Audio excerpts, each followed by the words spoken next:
Good morning प्यारे बच्चों, कैसे हो आप। मैं यादवेंद्र उपाध्याय यूपीएस शाहपुर के व्हाट्सएप ग्रुप में आप सभी का स्वागत है। कोरोना महामारी के चलते आप लोगों की पढ़ाई बाधित रही, लेकिन आइए अब ऑनलाइन क्लासेस द्वारा अपने कोर्स को जाने, समझे और पढ़ें। तो आइए शुरू करते हैं। सबसे पहले हमें अध्ययन करना है, जानना है परिमेय संख्या के बारे में। इससे पहले हम देखेंगे संख्या पद्धति, और संख्या पद्धति में संख्याओं के बारे में जानेंगे, जिसमें सबसे पहले प्राकृतिक संख्या आती है। सबसे पहले क्या आती है? प्राकृतिक संख्या, जिसे अंग्रेजी में नेचुरल नंबर कहा जाता है।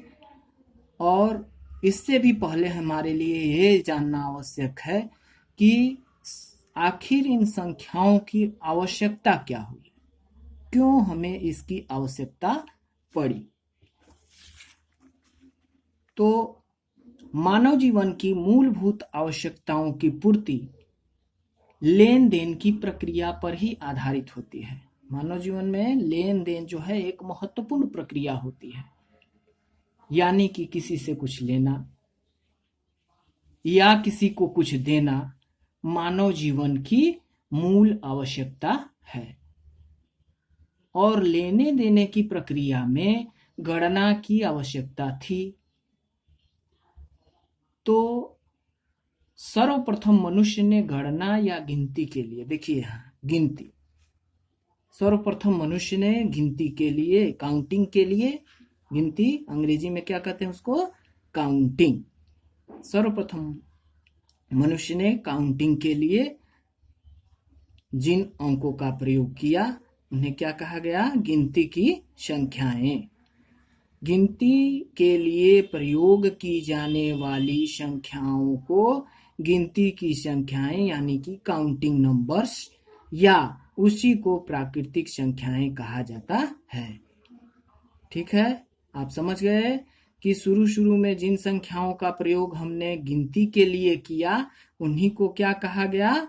गिनती की संख्या या प्राकृतिक संख्या। प्राकृतिक संख्याओं के समूह को n से प्रदर्शित किया जाता है, यानी कि अगर कई प्राकृतिक संख्याएं हों तो उनके समूह को हम n से प्रदर्शित करते हैं।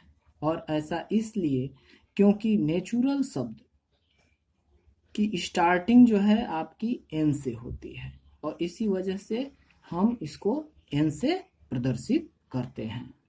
जैसा कि यहाँ दिखाया गया है, n इक्वल टू 1 2 3 4 5 6 7 8, जितना भी हो सके आप समूह के अंदर लिख सकते हैं।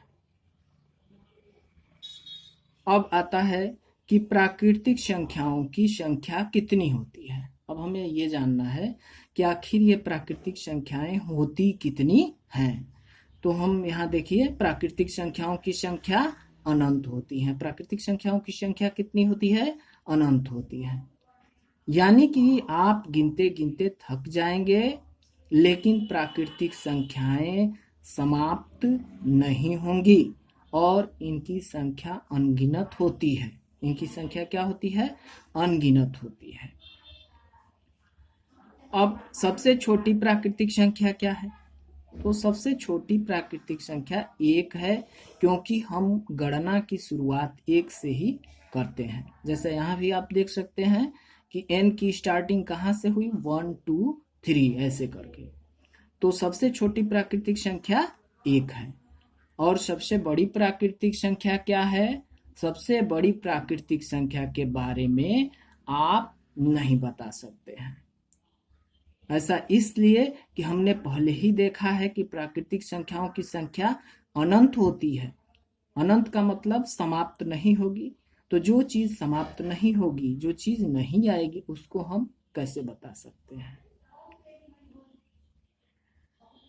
और अब प्राकृतिक संख्याओं को संख्या रेखा पर अगर प्रदर्शित करना है तो हम प्राकृतिक संख्याओं को संख्या रेखा पर या नंबर लाइन पर बाईं से दाहिनी ओर बढ़ते हुए क्रम में प्रदर्शित किया जाता है। प्रदर्शित कैसे करेंगे? बाईं से दाहिनी ओर बढ़ते हुए क्रम में प्रदर्शित करेंगे। यानी कि जैसे ही बाएं से दाएं की ओर बढ़ेंगे, संख्याएं क्रम से 1 2 3 4 5 या 1 2 3 4 5 6 7 8 ऐसे बढ़ती जाएंगी। और जैसे ही दाहिने से बाएं की ओर लौटेंगे तो संख्याएं क्या होंगी? फिर से घटती जाएंगी। 8 7 6 5 4 3 2 1 ऐसे होगा।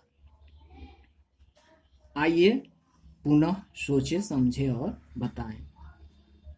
अब हमने जैसा कि ऊपर अध्ययन कर लिया है कि सबसे छोटी प्राकृतिक संख्या, इसके बारे में हमने पढ़ा।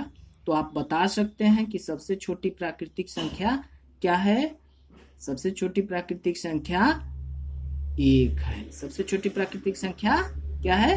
1 है। और सबसे बड़ी प्राकृतिक संख्या, तो आप तुरंत जवाब देंगे कि नहीं बता सकते हैं। क्या कर सकते हैं आप? नहीं बता सकते हैं। और प्राकृतिक संख्या क्या है? तो आप कहेंगे कि गिनती की संख्याओं को प्राकृतिक संख्या कहते हैं, या गणना में प्रयोग की जाने वाली संख्याओं को प्राकृतिक संख्या कहते हैं। इसे अंग्रेजी में नेचुरल नंबर कहा जाता है। क्या कहा जाता है? Natural number. संख्या रेखा पर प्राकृतिक संख्याओं का प्रदर्शन, इसके बारे में भी हम लोग जानते हैं कि प्राकृतिक संख्याओं को संख्या रेखा पर बाईं से दाहिनी ओर बढ़ते क्रम में प्रदर्शित किया जाता है। अब गिनती की संख्याएं क्या हैं? तो आप यहां देख सकते हैं कि गिनती में प्रयोग की जाने वाली संख्याएं या गिनती के लिए प्रयोग की जाने वाली संख्याओं को गिनती की संख्या यानी काउंटिंग नंबर्स कहा जाता है। और उसी को हम क्या कहते हैं? उसी को प्राकृतिक संख्या भी कहते हैं। तो यहाँ से हम जान गए कि प्राकृतिक संख्याओं को ही या गिनती में प्रयोग की जाने वाली संख्याओं को ही गिनती की संख्या कहते हैं। अब प्राकृतिक संख्याओं की संख्या क्या है? तो हमने यहाँ देखा था कि प्राकृतिक संख्याओं की संख्या क्या होती है? प्राकृतिक संख्याओं की संख्या अनंत होती है। प्राकृतिक संख्याओं की संख्या अनंत होती है। प्राकृतिक संख्याओं के समूह को प्रदर्शित करना, यानी कि अब हम पूछेंगे कि प्राकृतिक संख्याओं के समूह को किस चीज से प्रदर्शित किया जाता है, ठीक ना? तो आपने यहाँ देखा कि प्राकृतिक संख्याओं के समूह को n से प्रदर्शित किया जाता है। किससे प्रदर्शित करते हैं? प्राकृतिक संख्याओं के समूह को n से प्रदर्शित करते हैं। ठीक है, ये सारी चीजें समझ में आपको आ गई। तो अगले भाग को अगले पार्ट में देखेंगे।